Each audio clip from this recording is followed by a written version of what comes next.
Hi, this is Joe again with another review. For the sake of this video, I'm going to be discussing the 1961, I'm going to say a sci-fi action film, which is Valley of the Dragons.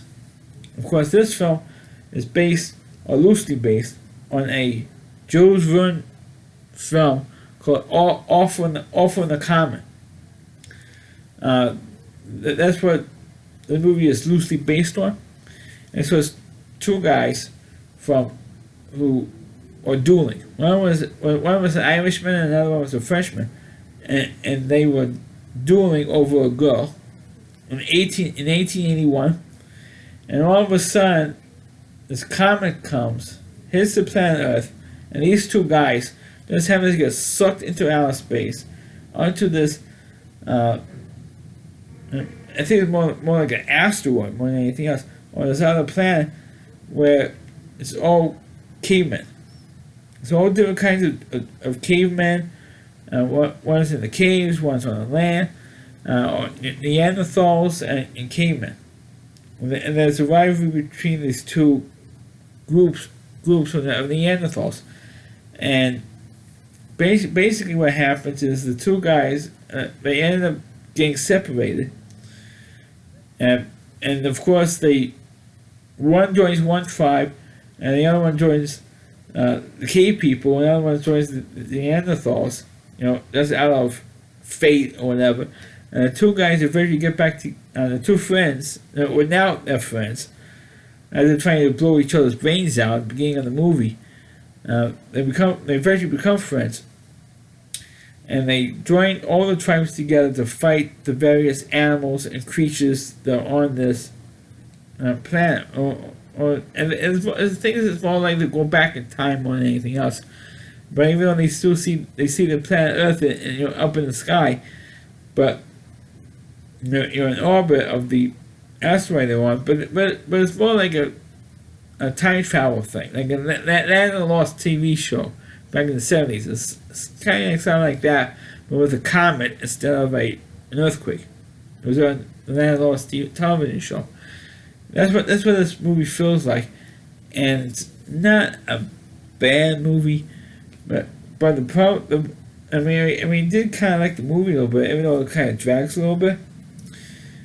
But the problem I have with this movie is that there's no real resolution to the end of this movie. You never see the two guys go back to find that like a time portal back to 1881 Earth, which they will pick up, go through some kind of time vortex or something, and go back to where they were at the time the comet hit in the beginning of the film. You never see that again in this movie. You never see him go back. You see him reunite. And you see that they fall in love with not the same woman, but each one fell in love with a woman from wherever group of Neanderthals they happen to join up with. They falling in love with a woman from whichever tribe they were in for a long part of this movie, and that's really about it. It's like a standard film, but to me it has no real resolution. You can never see them go back to Earth, or at least go back to the time they were in the beginning of this movie. You never see that again, and which I felt was very, very, very, very disappointing that didn't happen. And it's to me it felt kind of like ripped off over that. Because of that, because of that plot point, it was never really resolved. And they resolved to get back together, and the only thing they had was the Frenchman having to figure it out that I think the comet's going to come back in another 7 years. So we're stuck here in this time period on this planet, in this area we were in, for another 7 years, and then we're waiting for the comet to come back, and maybe, hopefully, we get back to where we were. So the other guy says, we're going to just be here for another 7 years. Oh yeah, and then they have to see the two girls hooked up with in this movie, and they said, that's not a bad idea. And that's pretty much how this movie is. Like I said, this movie is pretty. Like I said, it's not a bad concept. This movie, I actually did like the movie. But also the other problem that I should bring up is that they use a lot of stock footage from previous horror movies of this type for this film, including most famously the movie Rodan. And you could tell that Rodan was like rising from the earth there. You can see that in this film.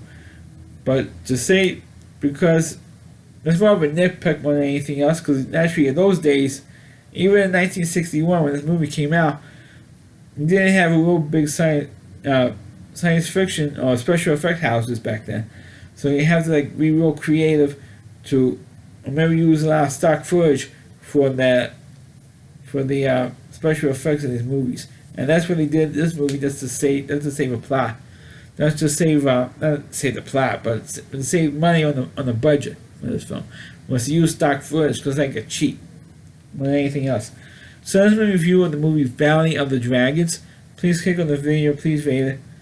Please subscribe to my channel, and please forward this video onto your Facebook pages. You can check out all my reviews on my YouTube channel at rallyc.com, so WDY.